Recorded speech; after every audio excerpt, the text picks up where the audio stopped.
Hello friends, स्वागत है आपका लिटरेचर एस्पिरेंट पर। आज हम डिस्कस करेंगे अल्फ्रेड लॉर्ड टेनिसन की एक बहुत ही इम्पोर्टेंट पोएम यूलिसिस। काफ़ी कुछ इससे पूछा जाता है, कई सारी लाइंस इसकी एज प्रोवर्ब, एज मोटिवेशन के तौर पर इस्तेमाल होती हैं। कई सारे मोटिवेशनल स्पीकर्स भी बोल देते हैं to strive to seek not to yield, और ओल्ड एज के बारे में और एडवेंचरस स्पिरिट को दिखाने के लिए बहुत सारी लाइंस को इसको इस्तेमाल किया जाता है प्रैक्टिकल कन्वर्सेशन में। इसको लेकर के मैं प्रस्तुत हूँ आपके सामने। हम हिंदी में इसका एक्सप्लेनेशन देखेंगे लाइन बाय लाइन, जिससे कि आप अपने एग्जाम में अच्छा कर सकें। आगे बढ़ने से पहले इसका हम एक रेफरेंस देख लेते हैं। कॉन्टेक्स्ट क्या है? It is a dramatic monologue, compose की गई थी 1833 में, पब्लिश की गई 1842 में। यूलिसिस एक्चुअली जो होमर का इपिक है, ओडिसी, उसका कैरेक्टर है। इसके अलावा डांटेस जो एक इपिक राइटर हुए हैं, उनका एक एपिक रहा इन्फर्नो, उसमें भी कैरेक्टर है। उसी कैरेक्टर से इन्होंने इसको चुना है। और एक ट्रोजन वॉर जो हुआ था देवताओं और ग्रीक के बीच में हुआ था, ग्रीक लोगों के बीच में ऐसा कहते हैं, तो उसमें ये ग्रीक की तरफ से लड़ा था। और काफी जाना पहचाना, ग्रीक मिथोलॉजी में काफी जाना पहचाना कैरेक्टर है यूलिसिस। इस पोएम में इतना मैं आपको इसलिए बता रहा हूँ कि आपको कंफ्यूजन ना हो। इस पोएम में कहानी शुरू होती है कि ट्रोजन वॉर खत्म हो चुका है, करीब 10-11 साल बाद ये अपने घर पे वापस आता है। और वहां आने के बाद इसे खाली खाली सा लगने लगता है, क्योंकि हाइपर एक्टिव इंसान है। चाहे युद्ध रहा हो, चाहे ट्रेवलिंग रही हो, चाहे एडवेंचर की मामले में बात रही हो, काफी हाइपर एक्टिव इंसान रहा है यूलिसिस। तो घर पे जब आकर बैठता है तो उसको बिल्कुल भी मजा नहीं आता, उसे लगता है कि वो कहाँ आके फंस गया है। तो वहां से ये पोएम स्टार्ट होती है। उसकी फीलिंग्स क्या है उसको लेकर के, उसकी प्रेजेंट कंडीशन को लेकर के, उसके बारे में बताया गया है। तो शुरू करते हैं। काफी लेंदी पोएम है। It requires your patience, requires your determination to complete it. Let's begin. पहली लाइन में कह रहे हैं कि इट लिटिल प्रॉफिट्स, बहुत कम फायदा है या क्या फायदा, that an idle king, idle का मतलब होता है बेकार, जो कोई काम ना करता हो। तो किंग अपने आप के यूलिसिस के बारे में कहा गया है कि क्या फायदा है कि एक बेकार सा राजा, by this still hearth, still का मतलब शांत, हार्थ का मतलब होता है भट्टी, एक ऐसी भट्टी जिसकी आग बुझ चुकी हो, शांत हो चुकी हो। यहाँ पे इसका मतलब है उसके घर से, कि उसका घर जो कि शांत है, आसपास शांतिमय वातावरण है। क्या फायदा एक ऐसे बेकार बैठे राजा का, जो कि एक शांत घर में बैठा रहे। अमंग दीज बैरन क्रैक्स, इन बैरन का मतलब होता है जो बंजर होती है जमीन, और क्रैक्स का मतलब चट्टाने। जो उसका घर है इथाका, वो कह सकते हैं कि एक बंजर भूमि पर स्थित है, टापू है, तो वहां बहुत ज्यादा कुछ नहीं हो रहा है। तो कह रहा है कि इन सब बंजर जमीन में क्या फायदा है, एक बेकार सा राजा मैं बन करके बैठा रहूं। Matched with an aged wife, matched with मतलब कंपनी, साथ में एज्ड वाइफ, बूढ़ी पत्नी के साथ। अब जाहिर सी बात है, ये बूढ़े हो गए तो पत्नी भी बूढ़ी हो गई होगी, वो अलग बात है। कुछ लोग 60 के हैं, 30 साल की महिला से शादी करें तो उम्र का अंतर रहेगा, लेकिन यहाँ पे ऐसा नहीं है। तो कह रहे हैं कि मैं बूढ़ा हो गया हूँ, पत्नी बूढ़ी हो गई है, क्या फायदा मुझे यहाँ शांत में घर में बैठने का। आई मीट एंड डोल, अब मीट का मतलब यहाँ पे क्या है, बनाना, और डोल का मतलब होता है बांटना। ये बात हो रही है अनइक्वल लॉज, असमान नियमों की, कि मैं बेकार बैठ के बनाऊं नियम और उनको लागू करूं, बांटूं अनइक्वल, असमान रूप से नियमों को। किन पर? अनटू अ सैवेज रेस, असभ्य लोगों पर, जो कि उसके राज्य के लोग हैं, उनको वो बोल रहा है कि इन असभ्य लोगों के बीच में मैं असमान नियमों को बनाऊं, असमान रूप से। क्योंकि यहाँ पे असमान की बात नहीं है, क्योंकि राजा हो चाहे भगवान से आदमी खुश नहीं रहता। तो वो कह रहा है कि अगर मैं नियम बनाऊंगा भी तो कहीं ना कहीं वो किसी के लिए असमान ही होंगे, सबको समान रूप से खुश नहीं किया जा सकता। तो मेरे लिए यहाँ रहने का कोई फायदा नहीं है। आगे कह रहा है कि दैट होर्ड एंड स्लीप, ये दैट जो है ये यहाँ पे रिफर कर रहा है सैवेज रेस लोगों को, कि वो क्या करते हैं, होर्ड इकट्ठा करते हैं, स्लीप सोते हैं। क्या इकट्ठा करते हैं? धन संपत्ति, पैसा, तमाम चीजें। स्लीप सोते हैं, एंड फीड और खाते पीते हैं, और नो नॉट मी और मुझे नहीं जानते। क्यों नहीं जानते? क्योंकि यूलिसिस जो है वो करीब 10 साल से ज़्यादा अपने राज्य से बाहर रहा है ट्रोजन वॉर में हिस्सा लेने के लिए। 10-11 साल बाद आया है तो वो लोग जो हैं वो उसे भूल चुके हैं, कि वो उसे परिचित नहीं है कि भाई ये कौन आ गया बूढ़ा। I can not rest from travel, और मैं अब सफ़र से आराम नहीं कर सकता, क्योंकि उसको सफ़र, अब यहाँ पे ट्रेवल के बहुत सारे सेंस हैं। चाहे आपको इसे समझना है एज़ एडवेंचर, या चाहे ज़िंदगी की जो डेस्टिनेशन है, या जो भी समझिए, कि मैं आराम से तो नहीं बैठ सकता। I will drink life to the lees. और लीज़ का मतलब क्या होता है? तलछट या लास्ट ड्रॉप। मैं ज़िंदगी की अंतिम बूँद तक ज़िंदगी को एन्जॉय करना चाहता हूँ, या कोई भी पेय पदार्थ उसके अंतिम बूँद तक मैं उसको एन्जॉय करना चाहता हूँ। मैं शांत नहीं बैठूँगा। ये जो लीज़ वर्ड है, इसके बारे में मैं आपको बताऊँ, जब मेरी फर्स्ट जॉइनिंग थी, तो मैं जब पहली बार पहुँचा था जॉइन करने अपनी नवोदय की जॉब में, तो वहाँ पर जो कैटरिंग असिस्टेंट सर थे, उन्होंने इस शब्द का मीनिंग मुझसे यूँ ही पूछ लिया था।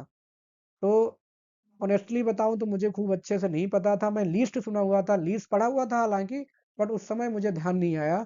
तब उन्होंने मुझे खुद बताया कि जो अल्फ्रेड लॉर्ड टेनिसन की पोएम है यूलिसिस, उसमें वो राजा कहता है I will drink life to the least. तब मुझे काफ़ी इंटरेस्टिंग लगा, और आपको भी इंटरेस्टिंग लगना चाहिए। I will drink life to the least का मतलब क्या है? कि ज़िंदगी का एकदम पुरजोर मज़ा लेना, या किसी भी चीज़ का अंत तक, तलछट या लास्ट ड्रॉप तक मज़ा लेना।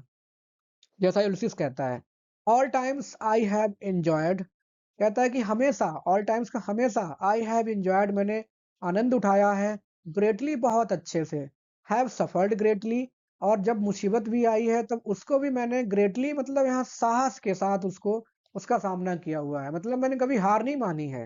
Both with those that loved me, both दोनों रूप से, विद दोज उनके साथ, दैट लव्ड मी उन लोगों के साथ जो मुझे प्यार करते थे। इसके जो को सैनिक कह सकते हैं कि, या को वर्कर्स थे, या इनके मैरिनर्स, नाविक, या लड़ने वाले तमाम, उनके सबके साथ। एंड अलोन, कई बार ऐसा भी हुआ कि अकेले भी मैंने मुसीबत का सामना किया है, लेकिन मैंने कभी हार नहीं मानी है। ऑन शोर, चाहे वो समुद्र की बात रही हो, एंड व्हेन, और जब, थ्रू स्कडिंग ड्रिफ्ट्स, स्कडिंग का मतलब तेज चलने वाली, ड्रिफ्ट्स लहरों के साथ, द रेनी हायाडीज, यहाँ पे मतलब रेनी मतलब है बारिश का अनुमान देने वाले, हायाडीज का मतलब क्या होता है? जो सप्तऋषि, 7 तारों का जो समूह होता है उसको सप्तऋषि बोलते हैं। तो उन 7 तारों के समूह से जब कभी दौड़ती लहरों के साथ, जब उन्होंने वेक्स्ड द डिम सी, जब उन्होंने शांत समुद्र को उफना दिया हो, या शांत लहरों को उन्होंने परेशान कर दिया हो, या जब तूफान ला दिया हो उन सब ने, तब भी मैंने हार नहीं मानी है। और उसका नतीजा क्या हुआ है? I M become a name, मैं काफ़ी फेमस हो गया हूँ, मेरा नाम हो गया है, हर तरफ लोग मुझे जानते हैं कि भाई वो तो बहुत घुमक्कड़ है, बहुत हिम्मत वाला इंसान है। For always roaming with a hungry heart, सबको पता है कि मैं हमेशा भटकता रहता हूँ। हंग्री हार्ट का मतलब अपने सीने में एक भूख लेकर के, वो भूख का मतलब ये नहीं है कि खाने पीने की, लाओ भाई कुछ भी ले आओ, पिज्जा बर्गर खा जाऊं, ऐसा नहीं।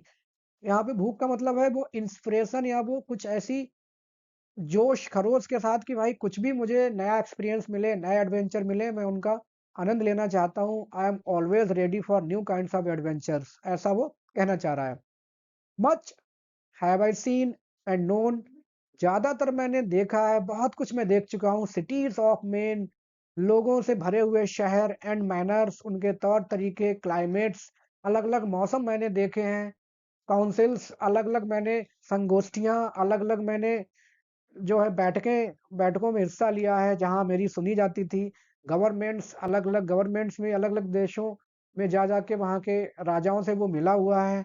माई सेल्फ नॉट लीस्ट, ऐसा नहीं है कि मैंने ये कम देखा है, या मैंने अपना कम, मेरी वैल्यू कम हुई हो, but honoured of them all, और सभी ने मेरा सम्मान किया है, और सभी का मैंने सम्मान किया है। मतलब जहाँ भी मैं गया हूँ, एक नाम लेकर गया हूँ, लोगों ने मेरा सम्मान किया है, और क्योंकि मैंने भी उनको एक रिस्पेक्ट दिया है।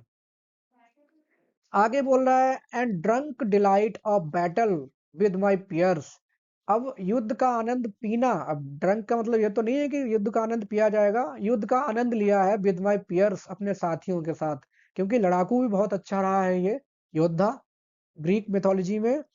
फार on the ringing plains of windy Troy, Troy जो जो ट्रोजन है, ट्रॉय जो युद्ध हुआ था उसकी बात हो रही है। विंडी ट्रॉय का मतलब रिंगिंग प्लेन्स। जो ट्रॉय के जो मैदान थे, जब वहां पे अस्त्र शस्त्र लड़ते थे सैनिकों के आपस में, तो वहां पे खनक की आवाज आती थी, जैसे बर्तन खनकते हैं, तलवारें जब खनकती थी। और वो जो खनक थी, वो हवा के द्वारा, जैसे आप कहीं खेतों में खड़े हो और कहीं दूर खेत में कहीं लोहे का कुछ काम हो रहा हो, कुछ हो रहा हो, तो वो आवाज दूर तक आती है हवा के साथ। ठीक उसी तरह से ट्रॉय के मैदानों से उन तलवारों की जो खनक थी, वो हवा के द्वारा दूर ले जाई जाती थी। और उन्हीं खनक के बीच में मैंने युद्ध का आनंद लिया है। I am part of all that I have met.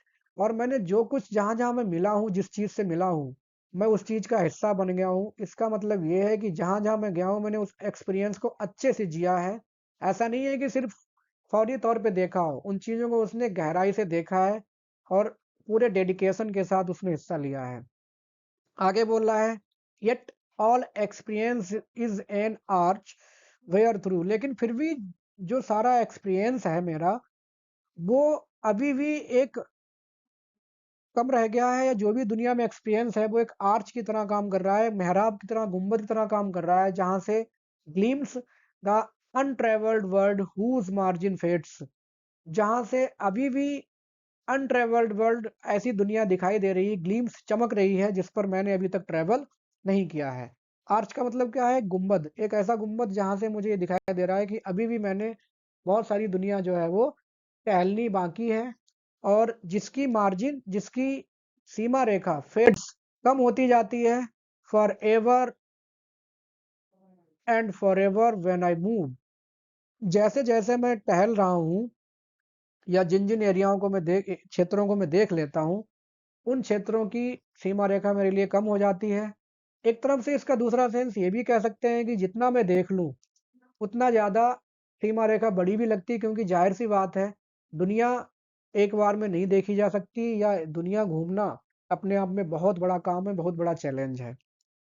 आगे में कह रहे हैं कि how dull it is to pause. और कितनी बेकार बात है, कितनी भद्दी बात है टू पॉज, रुक जाना। मतलब किसी भी एडवेंचर को छोड़ देना, अपनी एक्टिविटी को छोड़ देना, कितनी बेकार बात है। टू मेक एन एंड, खत्म कर देना किसी चीज का, अंत ला देना, कितनी बेकार बात है। To rust अनवर्निश्ड।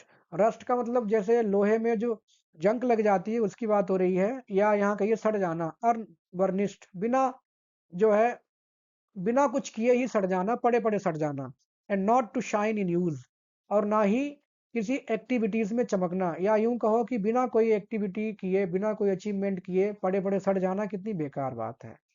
एज दो टू ब्रीथ वर लाइफ। जैसे कि सांस लेना ही जिंदगी हो। ऐसा नहीं है सिर्फ सांस लेते रहे, पड़े रहे, बिस्तर पे लेटे हैं, दरवाजे पे बैठे हैं, कुछ नहीं कर रहे हैं, कोई एक्टिविटी नहीं कर रहे हैं, तो ये कोई जिंदगी नहीं है। Life piled on life were all too little.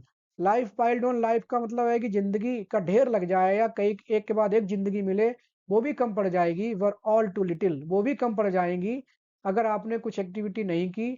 अगर आपने दुनिया को देखना चाहा, जो एक्सपीरियंसेस लेने चाहे, तो वो जिंदगी भी, एक के बाद एक जिंदगी भी कम पड़ जाएगी। ऐसा वो कह रहे हैं। And of one to me, जो मुझे एक मिली हुई है। ऑफ वन टू मी का मतलब, जो मुझे, ऑफ वन टू मी, जो मुझे एक मिली है, लिटिल रिमेन्स, उसका थोड़ा सा ही हिस्सा बचा है। ये लास्ट के 3 साल इनके बचे थे जिंदगी के, तो उसी के बारे में रेफरेंस है कि मुझे उसका थोड़ा सा हिस्सा बचा है। But every hour is saved. लेकिन हर घंटा बचा है, या जो भी 3 साल बचे उनका एक एक पल बचा हुआ है, फ्रॉम दैट इटर्नल साइलेंस। अब इटर्नल साइलेंस क्या है? डेथ। उस मौत से मुझे हर एक घंटा बचाना है, या जो भी समय बचा है उसका मुझे भरपूर इस्तेमाल करना है। And I will drink life to the lees, something more, कुछ ज्यादा ही, a bringer of new things. मतलब हर पल में एक ना एक नई चीज लाई जा सकती है, हर पल को एक नए तरीके से जिया जा सकता है, अगर इंसान चाहे। And while it were, while का मतलब क्या होता है? बुराई या बुरा। एक बुरी बात होगी, इट वर, ऐसा बुरा होगा अगर ऐसा नहीं किया गया। मतलब अगर हर घंटे का, हर लम्हे का आनंद नहीं लिया मैंने एडवेंचर जीने में, तलाशने में, तो कोई फायदा नहीं रहेगा, बहुत बुरा बात होगा, बहुत बुरी बात होगी। For some 3 suns to store. अब ये 3 सन्स का मतलब कि 3 साल ही बचे हैं, है ना, इसकी जिंदगी के। To store and hold my self, कि मैं अपने आप को रोके रखूं, और होल्ड माई सेल्फ, मैं इकट्ठा करूं उन्हीं लोगों की तरह जो इसके राज्य के लोग इकट्ठा कर रहे हैं, धन संपत्ति पैसा तमाम चीजें, और कुछ एडवेंचर नहीं कर रहे हैं, कुछ नया एक्सपीरियंस गेन नहीं कर रहे हैं। तो कोई फायदा नहीं है मेरे लिए, ये बात बुरी ही होगी।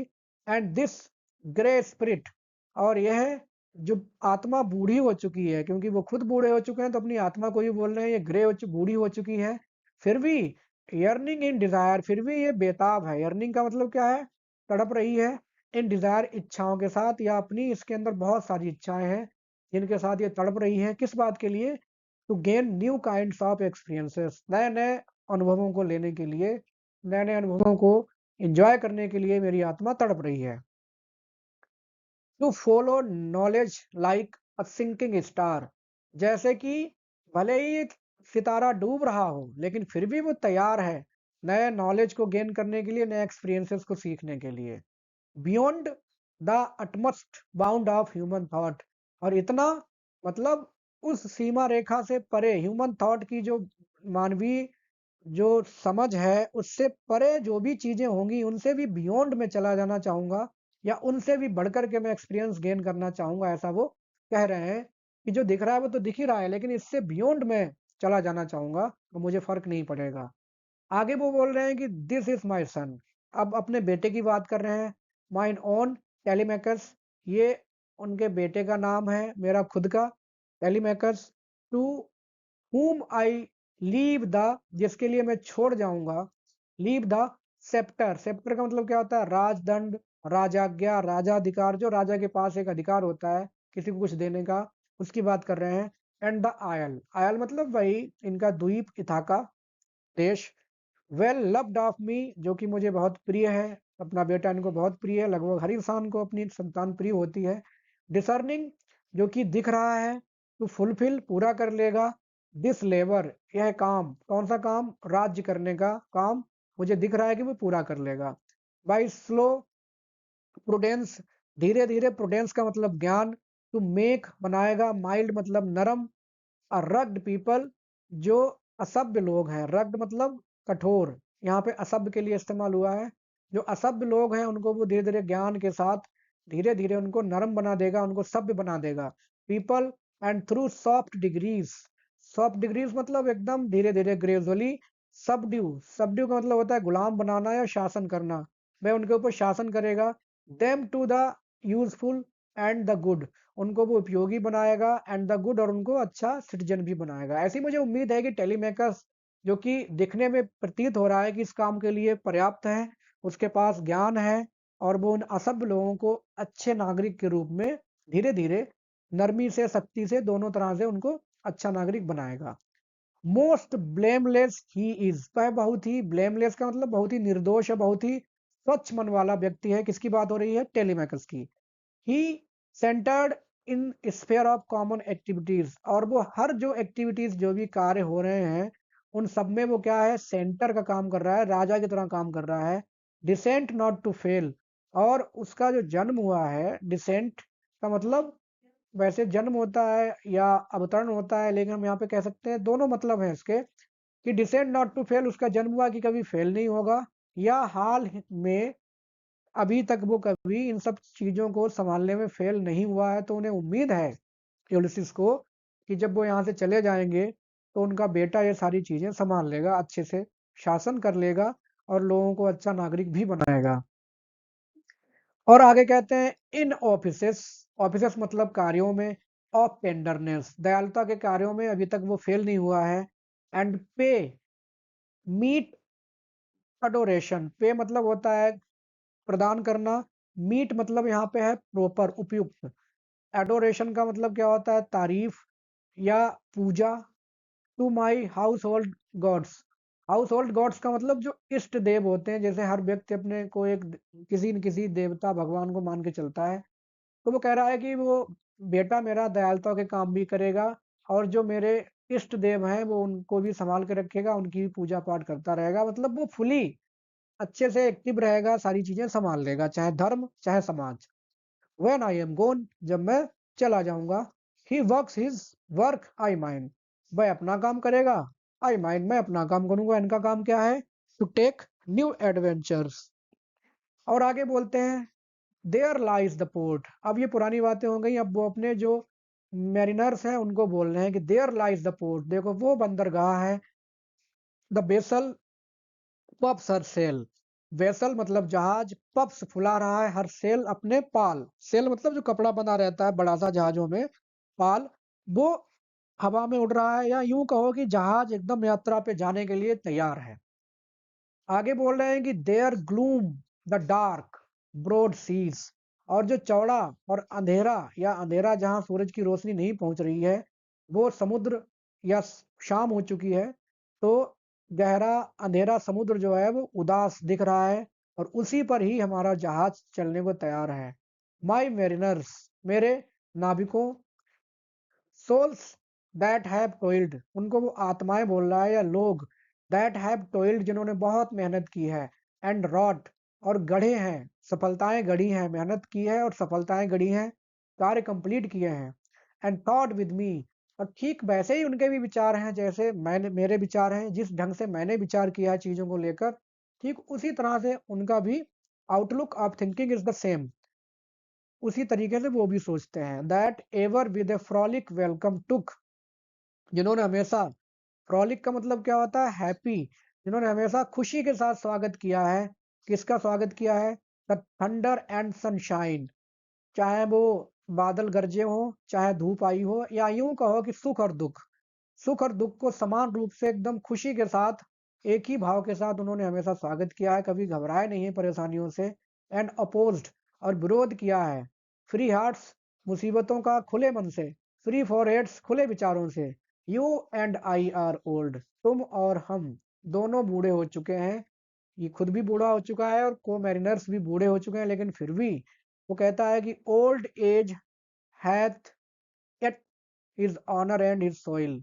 ये काफी इंपॉर्टेंट लाइन है, इसको मैंने हाईलाइट भी किया हुआ है, कि बुढ़ापे का भी अपना एक गौरव है और अपना एक संघर्ष है। बुढ़ापा भी यूं ही नहीं बैठ के गुजारना चाहिए, उसका भी अपना वैभव है, उसका भी अपना एक संघर्ष है, उसकी भी अपनी एक शालीनता है। आगे बोल रहे हैं कि death closes all. Death closes all, मृत्यु तो सब कुछ खत्म कर ही देगी। But something ere the end, लेकिन द एंड, मृत्यु से पहले, अर, मृत्यु से पहले कुछ अचीवमेंट तो हासिल कर ही लें। क्या? Some work of noble note, कुछ ऐसा श्रेष्ठ कार्य, कुछ ऐसी उपलब्धि जिसके लिए हम याद रखे जाएं, में येट बी डन, अभी भी की जा सकती है। भले ही बूढ़े हो गए हैं और मृत्यु हमारे सामने खड़ी है, लेकिन फिर भी हम कुछ न कुछ तो कर ही सकते हैं, कोई ना कोई ऐसी अचीवमेंट हासिल कर सकते हैं जिससे कि हम याद रखे जाएंगे, हमें लोग नहीं भूलेंगे जल्दी। नॉट अनबिकमिंग ऑफ, अनबिकमिंग मतलब हम अनफिट नहीं बनना है, अनफिट अयोग्य नहीं बनना है, अयोग्य आदमी नहीं बनना है। हमें वैसे आदमी बनना है दैट स्ट्रोव विद गॉड्स, जो कि भगवान के साथ लड़े थे। जैसे यहाँ पे युद्ध का रेफरेंस है, जो ट्रॉय है उसका रेफरेंस है, कि वहां पर ग्रीक और देवता दोनों की लड़ाई हुई थी। वो कह रहे हैं कि हम ऐसा बनना है जो इवन देवताओं से भी लड़ जाए, या अपने आप को योग्य बनाना है। The lights begin to twinkle from the rocks, चट्टानों पर जो कुछ घर बने होंगे, कुछ भी है, तो वहां से लाइट्स ट्विंकल होनी शुरू हो गई, जैसे डॉबर बीच में मैथ्यू अर्नोल्ड बताते हैं, फ्रेंच कोस्ट से लाइट्स जो है वो दिख रही हैं, ठीक उसी तरह। दैट लॉन्ग डे वेंस, इसके अलावा जो पूरा दिन है वो अस्त हो गया है। वेंस का मतलब मध्यम हो जाना होता है, अस्त हो रहा है मतलब शाम हो रही है। द स्लो मून क्लाइम्स, चंद्रमा धीरे धीरे आसमान में और ऊंचाई पे बढ़ रहा है, मीन्स रात होती जा रही है। द डीप, डीप मतलब समुद्र, मोन्स करा रहा है, आवाजें कर रहा है, राउंड विद मैनी वॉइसेस, समुद्र की लहरों से बहुत तरह की आवाजें आ रही हैं जो इनको सुनाई दे रही हैं। कम माय फ्रेंड्स, आओ मेरे दोस्तों, it's not too late to seek new world, और अभी भी नई दुनिया खोजने में देर नहीं हुई है। मतलब एक नई रेस्पॉन्सिबिलिटी, एक नया अचीवमेंट हासिल करने में, नया एडवेंचर लेने में अभी भी हम लेट नहीं हुए हैं। आइए चलते हैं। पुश ऑफ, शुरू करो। And sitting well in order, और अच्छे से बैठ जाओ। कहाँ? जहाज में। स्माइट, जलाओ, जैसे जलन पैदा करना। किसमें? द साउंडिंग फरोज, आवाज निकालने वाली। रोरिंग, फरोज का मतलब क्या है? वेव्स, जो लहरें आवाज निकाल रही हैं उनको जलाओ, उनके अंदर जलन पैदा करो अच्छे से बैठ के, मतलब उनको जीतो, उनको हराओ। फॉर माई पर्पस, क्योंकि मेरा उद्देश्य है, होल्ड्स क्योंकि मेरा उद्देश्य है, to sail beyond the sunset, कि जो सूरज जहां अस्त हो रहा है, वेस्टर्न होराइजन की बात हो रही है, पश्चिमी क्षितिज की बात हो रही है, कि मुझे वहां तक जाकर रुकना है, नई अचीवमेंट हासिल करनी है। एंड द बाथ्स, बाथ्स का मतलब ये है कि जहां पर ऐसा लग रहा है कि धरती और आकाश एक हो रहे हैं, समुद्र और आकाश एक हो रहे हैं, और जहां पर बादल ऐसा लग रहा है कि नहा रहे होंगे समुद्र में, मुझे वहां चलना है। मतलब एक लंबे लंबे जो यात्राएं वो कंप्लीट करनी है, नए एडवेंचर्स लेने हैं, नई अचीवमेंट्स हासिल करनी है। आगे बोल रहे हैं कि of all the western stars, जो पश्चिमी सितारे हैं, वहां से आगे मुझे चलना है, अंटिल आई डाई, जब तक कि मैं मर ना जाऊं, या मौत से पहले पहले मुझे, मेरा उद्देश्य ये है कि मैं जो पश्चिमी जो क्षितिज है, वेस्टर्न होराइजन है, उसके आगे पहुंचते हैं। इट मे बी दैट, हो सकता है, the gulf will wash us down, हो सकता है कि जो खाड़ियां हैं उनमें हम डूब जाएं, वो हमें ढो लें या हमें डुबा दें। इट मे बी, ये भी हो सकता है, we shall touch the happy isles, और ये भी हो सकता है कि जो पश्चिमी होराइजन है, वेस्टर्न होराइजन है, उसके आगे जो द्वीप है, हम वहां तक पहुंच जाए। यहाँ पे हैप्पी आइल्स क्यों कहा गया है? ये मान्यता है क्रिश्चियन रिलीजन में कि पश्चिमी जो एक्सट्रीमिटी, पृथ्वी का जो पश्चिमी छोर है, वहां पर जितने भी महान लोग हैं, उनकी आत्माएं मरने के बाद आराम करती हैं, तो वो देश कैसा है, बहुत ज्यादा खुशहाल। तो इसलिए उसको हैप्पी आइल्स बोला गया है। कि हो सकता है हम धन्य लोगों की जमीन पर भी पहुंच जाएं, ये भी हो सकता है, हमें लहरें ना डुबा पाए। एंड सी, और देखें, द ग्रेट एक्लिस, एक्लिस क्या है? ये एक योद्धा था, ग्रीक योद्धा था काफी, whom we knew, जिसे हम जानते थे। क्यों जानते हैं? क्योंकि साथ साथ ये लोग लड़े हैं ट्रोजन वॉर में, तो उससे भी हमारी अच्छी जान पहचान है। दो मच इज टेकन, यद्यपि बहुत कुछ हो चुका है लाइफ में, मच अवाइड्स, अभी भी बहुत कुछ बाकी है, ज्यादा अवाइड्स बाकी है। एंड दो, यद्यपि, we are not now that strength which in old days, अब जो हम पुराने दिनों में थे, या शुरुआती, यहाँ पे जवानी की बात हो रही है, कि हम वैसे नहीं हैं, हमारी जो ताकत है, एनर्जी है, अब वैसी नहीं है, हम बूढ़े हो चुके हैं। लेकिन क्या फर्क पड़ता है, जब हम जवान थे तब हम क्या करते थे? मूव अर्थ एंड हेवन, तब हम धरती आसमान हिला देते थे, मतलब बहुत बड़े बड़े काम करते थे, बड़े बड़े युद्धों में हाथ हमने हिस्सा लिया है। क्या नहीं किया हमने? दैट विच वी आर, कोई फर्क नहीं पड़ता, अब जो भी हम हैं वो हैं। मतलब अब हम बूढ़े हो चुके हैं, हमारी स्पिरिट बूढ़ी हो चुकी है, लेकिन कोई फर्क नहीं पड़ता है। लेकिन जो हमारे मन है, one equal temper of heroic hearts, हमारे जो हृदय है वो बहुत ही वीर है, हमारे मन में वीरता भरी हुई है, और हमें इक्वल, मतलब हमारे जो थॉट्स हैं वो इक्वल है, इसीलिए हम एक साथ निकले हैं नए एडवेंचर्स की तलाश में। Made weak by time and fate, वो, क्योंकि वक्त सबके साथ आता है, धीरे धीरे हम कमजोर हो जाते हैं, कभी हम 1 साल के होते हैं, कभी 20 के, कभी 30, कभी 60, उम्र सबके पास आती है, भाग्य सबका बदलता है। कह सकते हैं ठीक है, हम बूढ़े हो गए, हमारा भाग्य बदल गया, हमारी जो है वो जिंदगी बदल गई, हम बूढ़े हो गए, लेकिन बट स्ट्रॉन्ग इन विल, लेकिन जो हमारी इच्छा शक्ति है वो बहुत मजबूत है, स्ट्रॉन्ग इन विल, कोई फर्क नहीं पड़ेगा। उससे हम क्या करेंगे? टू स्ट्राइव, ट्राई करेंगे, टू सीक, खोजेंगे, टू फाइंड, और ज्यादा तलाश करेंगे, प्राप्त करेंगे, एंड नॉट टू ईल्ड, और कभी भी समर्पण नहीं करेंगे, कभी हार नहीं मानेंगे। वो कहने का मतलब यह है कि ये स्ट्रॉन्ग विल के साथ हम दौड़ेंगे, तलाश करेंगे, और प्राप्त भी करेंगे, और कभी भी हार नहीं मानेंगे, चाहे कुछ भी हो जाए, सिचुएशन कोई भी हो। ये जो लास्ट लाइन है, कई बार मोटिवेशनल स्पीकर्स बोल देते हैं कि भाई, to strive, to seek, to find and not to yield, हमेशा तलाश करते रहना है, ट्राई करते रहना है, और कभी भी हार नहीं माननी है। तो ये है line by line explanation of one of the great poems of Alfred Lord Tennyson. उम्मीद है आपको समझ आई है अच्छे से। अगर समझ आई है तो चैनल को लाइक, सब्सक्राइब, शेयर कर सकते हैं। It depends on your choice. Thanks for watching.